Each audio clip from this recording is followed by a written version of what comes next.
જય હિન્દ.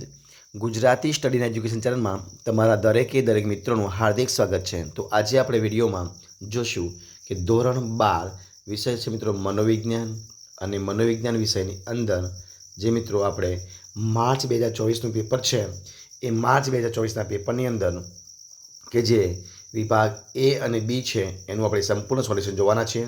તો વિડીયો પૂરેપૂરો જોજો. શરૂઆત કરીએ આપણે વિડીયોની. જોઈએ પ્રશ્ન એક તમારી સમક્ષ છે. એ વિભાગ છે, વિભાગ એ છે, એની અંદર આપ્યું છે કે 1 થી 20 પ્રશ્નોના આપેલા વિકલ્પોમાંથી યોગ્ય વિકલ્પ પસંદ કરીને જવાબ લખવાનો છે, પ્રત્યેકનો એક ગુણ. તો જોઈએ પ્રશ્ન એક છે કે ધ્યાનની જનની તરીકે કોને ઓળખવામાં આવે છે? તો એના 4 ઓપ્શન આપ્યા છે. કયા કયા છે? શિક્ષણ, જરૂરિયાત, ટેવ અને રસ. તો મિત્રો જવાબ શું આવશે? તો કે ધ્યાનની જનની તરીકે ઓપ્શન ડી જે રસ છે એ રસને ઓળખવામાં આવે છે. પ્રશ્ન આપણે આગળ જોઈએ કે પ્રત્યક્ષીકરણમાં સંગઠનના જે નિયમો છે એ નિયમો આપનાર મનોવૈજ્ઞાનિકો કયા કયા છે?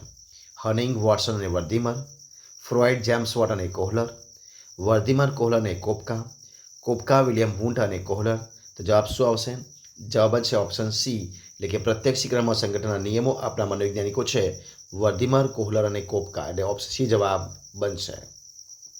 પ્રશ્ન આપણે આગળ જોઈએ કે પ્રયત્ન અને ભૂલ દ્વારા શિક્ષણનો પ્રયોગ કોને કરેલો છે? ઇવાન પાવલોવ, સ્કિનર, થોર્નડાઇક કે વોટસન. તો જવાબ શું બનશે? જવાબ બનશે એની અંદર ઓપ્શન સી, એટલે કે થોર્નડાઇક. શું આવશે? ઓપ્શન સી થોર્નડાઇક જવાબ આવશે. પ્રશ્ન આપણે આગળ જોઈએ કે કોહલરે કયા પ્રાણી પર પ્રયોગો કર્યા હતા? ઉંદર, બિલાડી, કૂતરો કે ચિમ્પાન્જી. તો જવાબ શું આવશે ચોથાની અંદર? જવાબ બનશે ઓપ્શન ડી, કોહલરે ચિમ્પાન્જી પર પ્રયોગો કર્યા હતા. પ્રશ્ન જોઈએ આપણે આગળ. પ્રશ્ન છે કે બુદ્ધિમત્તાનું માપન કરવાનું મિત્ર સૂત્ર કોણે દર્શાવ્યું હતું? બીને, વેક્સલર, સ્ટર્ન કે રેવન. તો મિત્રો પાંચમો જવાબ શું આવશે? પાંચમામાં જવાબ આવશે ઓપ્શન સી, એટલે કે જે સ્ટર્ન છે એ સ્ટર્ને બુદ્ધિ ક્ષમતાનું માપન કરવાનું સૂત્ર દર્શાવ્યું હતું. પ્રશ્ન આપણે આગળ જોઈએ કે રેવનની બુદ્ધિ કસોટી કઈ સાલમાં રચવામાં આવી હતી? ઈસવીસન 1920, ઈસવીસન 1940, ઈસવીસન 1936 કે ઈસવીસન 1967. જવાબ શું આવશે? છઠ્ઠામાં જવાબ આવશે ઈસવીસન 1936, એટલે કે સી જવાબ બનશે. રેવનની બુદ્ધિ કસોટી ઈસવીસન 1936માં રચવામાં આવી હતી. પ્રશ્ન જોઈએ આપણે 7મા નંબરનો કે મનોશારીરિક વર્તનની માનસિક તત્પરતા એટલે શું? તો એને કહેવાય પ્રક્રિયા, મનોવલણ, પ્રતિક્રિયા કે અપેક્ષા. જવાબ શું આવશે? ઓપ્શન બી, એટલે કે મનોવલણની વર્તનની માનસિક તત્પરતા એટલે મનોવલણ. જે મનોશારીરિક છે એ મનોશારીરિક વર્તનની માનસિક તત્પરતા એટલે મનોવલણ. ઓપ્શન બી જવાબ બનશે. પ્રશ્ન આપણે આગળ જોઈએ. શું છે પ્રશ્ન કે વર્તમાનપત્રો, ટેલિવિઝન, ટેલિફોન અને મોબાઈલ, ઇન્ટરનેટ વગેરે શાનું સાધન છે? સમૂહ માધ્યમ, વેચાણ ઘટાડવા, ધ્યાન કે મનોભાર. જવાબ મિત્રો આવશે 8મો સમૂહ માધ્યમ, એટલે જવાબ આવશે ઓપ્શન એ, સમૂહ માધ્યમના. પ્રશ્ન 9મા નંબરનો છે કે માનવજાતને ભારતની અપ્રતિમ ભેટ કઈ છે? ધ્યાન, યોગ, સંગીત અને નૃત્ય, અભિનય કે વ્યાયામ. તો 9મો જવાબ શું આવશે? ઓપ્શન એ જવાબ ધ્યાન અને યોગની. ઓપ્શન એ જવાબ ધ્યાન અને યોગ. પ્રશ્ન જોઈએ આપણે 10મા નંબરનો કે વોલ્ટર કેનને શારીરિક પ્રતિક્રિયાનું મોડલ ક્યારે રજૂ કર્યું હતું? 1920, 1919, 1910 કે 1905ની અંદર. જવાબ શું આવશે? ઓપ્શન એ જવાબ ઈસવીસન 1920માં, એટલે કે વોલ્ટર કેનને શારીરિક પ્રતિક્રિયાનું મોડલ ઈસવીસન 1920માં રજૂ કર્યું હતું. જોઈએ પ્રશ્ન આપણે આગળ કે આંતરરાષ્ટ્રીય સ્તરે માનસિક લક્ષણોનું વર્ગીકરણ કઈ સંસ્થા દ્વારા દર્શાવવામાં આવે છે? WHO, યુનિસ, એપીએ કે યુનો દ્વારા. જવાબ શું આવશે? 11મો જવાબ બનશે ઓપ્શન એ, WHO દ્વારા. આંતરરાષ્ટ્રીય સ્તરે માનસિક લક્ષણોનું વર્ગીકરણ એ WHO દ્વારા જે સંસ્થા છે એના દ્વારા દર્શાવવામાં આવ્યું હતું. ઓપ્શન એ જવાબ બનશે. પ્રશ્ન આપણે આગળ જોઈએ. કયો છે પ્રશ્ન કે કયું ઉપતંત્ર સુખના સિદ્ધાંતને અનુસરે છે? નિમ્ન અહમ, ઉપરી અહમ, અહમ કે સ્વ. તો જવાબ શું આવશે 12ની અંદર? કે જે નિમ્ન અહમ છે એ નિમ્ન અહમ સુખના સિદ્ધાંતને અનુસરે. જવાબ બનશે ઓપ્શન એ જવાબ બનશે. પ્રશ્ન આપણે આગળ જોઈએ કે અસરકારક જે સલાહ છે એ સલાહના લક્ષણો નીચેનામાંથી કોણે દર્શાવે છે? પેટરસન, મોર્ગન, જેપી વોટસન કે ફ્રોઇડ? તમે જવાબ શું બનશે? 13મો જવાબ બનશે option A, Patterson. Option A જવાબ બનશે પેટરસન.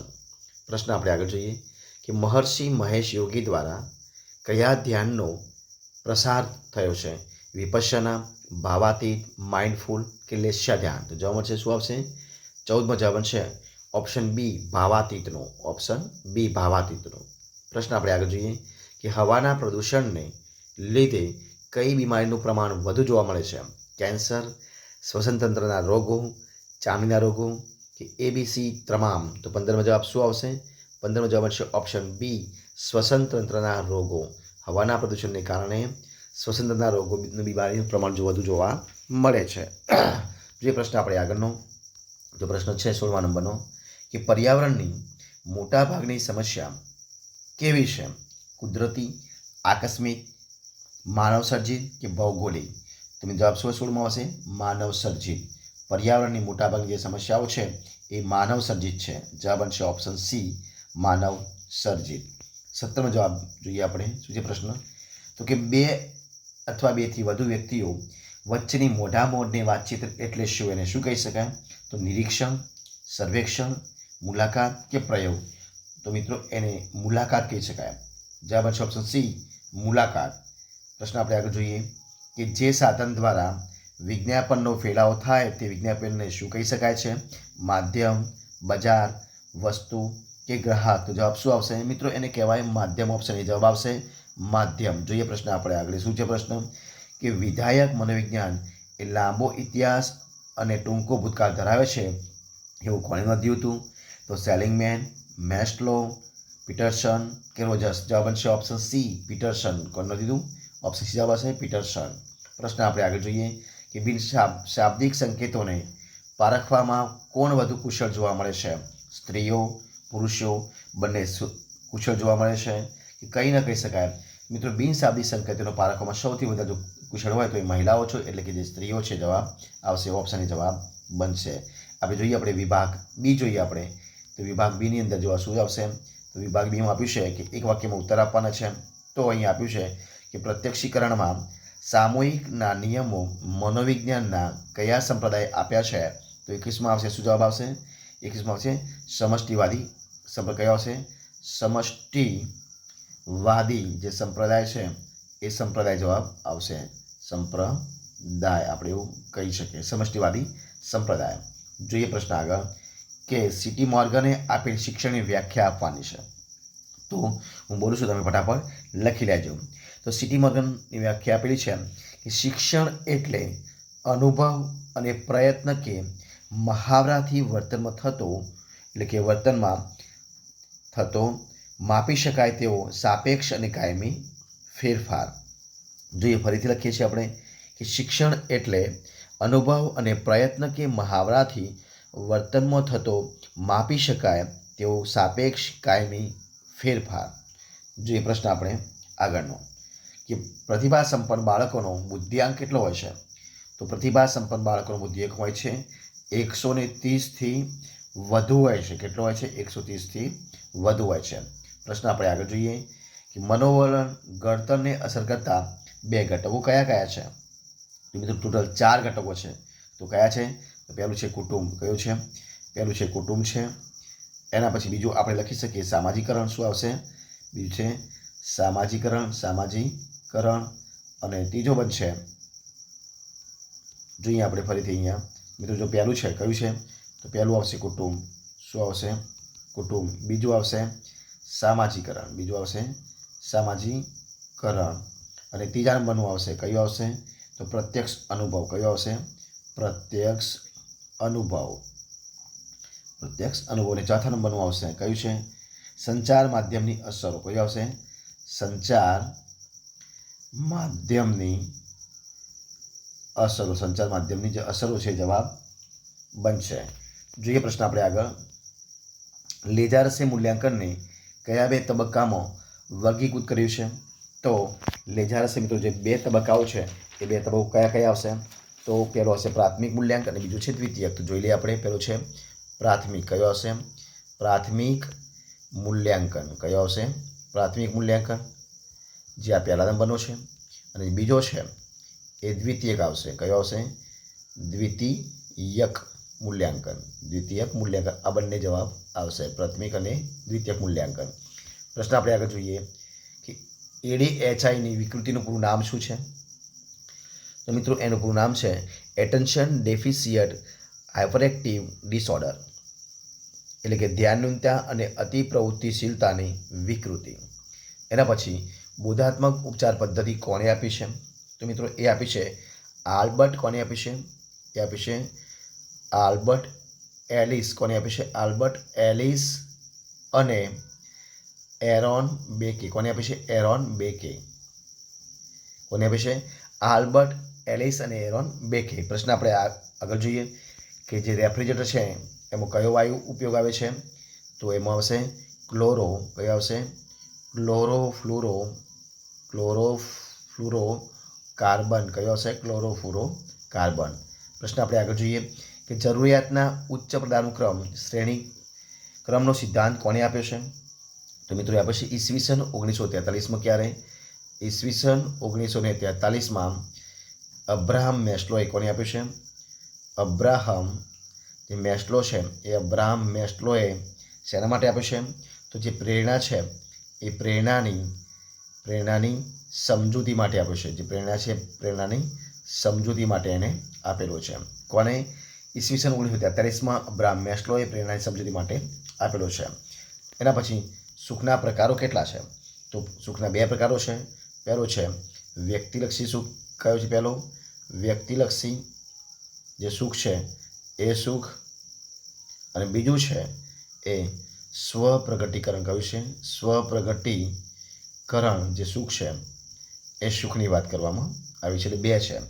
એના પછી જોઈએ પ્રશ્ન આપણે આગળ, તો વિભાગ સી આવશે. વિભાગ સીની અંદર મિત્રો તમારે 31થી 44 પ્રશ્નોમાં કોઈ પણ 10ના ટૂંકમાં જવાબ આપવાના હતા. પ્રત્યેકના 2 ગુણ છે. તો કયા કયા છે? તો કે ધ્યાન વિચલન એટલે શું?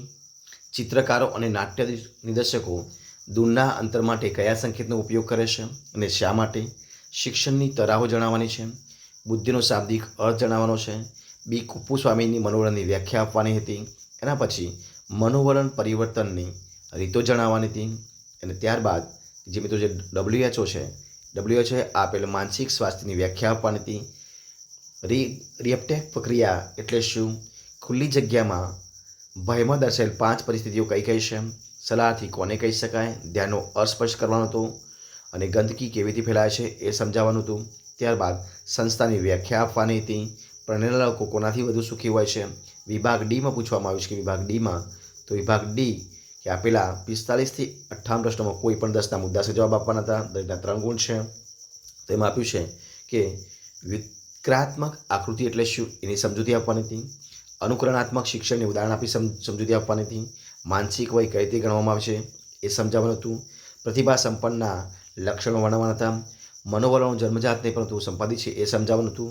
સંઘર્ષના પ્રકારોની સમજૂતી આપવાની હતી. ત્યારબાદ મનોભારની જે પ્રતિક્રિયા છે એ પ્રતિક્રિયા તરીકે શારીરિક પ્રતિક્રિયા સમજાવવાની હતી. ચેતન મન અને અચેતન મનની સંક્ષિપ્તમાં સમજૂતી આપવાની હતી. અષ્ટાંગ યોગના પગથિયા જણાવવાના હતા. સલાહનો અર્થ આપવાનો હતો. ઘોંઘાટની પ્રદૂષણની માનવ વર્તન પર અસરો છે એ તમારે સમજાવવાની હતી. અને એના પછી પુનઃ ઉપયોગ અને ઉર્જા સંરક્ષણની સમજૂતી આપવાની હતી. વ્યવસ્થાપન ભૂમિકાઓની સમજૂતી આપવાની હતી. વ્યક્તિલક્ષી સુખ સમજાવવાની હતી. વિભાગ ઈ આપ્યો છે. તો વિભાગ એની અંદર 59થી 64 પ્રશ્નોમાંથી કોઈ પણ 4 પ્રશ્નના સવિસ્તર ઉત્તર લખવાના હતા. દરેકના 5 ગુણ છે. તો ધ્યાનના વસ્તુલક્ષી નિર્ધારકો ઉદાહરણ સહિત સમજાવવાના હતા. પ્રત્યક્ષીકરણમાં સંગઠનના નિયમો સમજાવવાના હતા. કોહલરે ચિમ્પાન્જી પર કરેલા જે પ્રયોગો છે એ પ્રયોગો જણાવી 2 લાકડીવાળો પ્રયોગ છે એ સવિસ્તર સમજાવવાનો હતો. અને એના પછી થોર્નડાઇકે કરેલા પ્રયોગની ફલશ્રુતિ સમજાવવાની હતી. ગાર્ડનરનો બહુવિધ બુદ્ધિનો સિદ્ધાંત સમજાવવાનો હતો. અને ગ્રીન હાઉસ અસરની વિગતે ચર્ચા કરવાની હતી. તો મિત્રો આ રીતે આપણે જે તમારી સમક્ષ માર્ચ 2024નું પેપર છે એ આપણે સંપૂર્ણપણે આપણે અહીંયા પૂરું કરીએ છીએ. જો તમને મારો વિડીયો ગમ્યો હોય, પસંદ આવ્યો હોય, યુઝફુલ લાગ્યો હોય તો એને લાઇક કરો, કોમેન્ટ કરો, તમારા મિત્રોને વિડીયો શેર કરો અને છેલ્લે ચેનલમાં નવા હોય તેમને સબસ્ક્રાઈબ ન કરી હોય તો ગુજરાતી સ્ટડી એન્ડ એજ્યુકેશન ચેનલને સબસ્ક્રાઈબ કરવા માટે વિનંતી છે. આપણે ફરીથી મળીશું એક નવા વિડીયો સાથે, નવા ટૉપિક સાથે. ત્યાં સુધી બની રહો. જય હિન્દ, જય ભારત, જય જય ગરવી Gujarat. Best of luck. Thank you.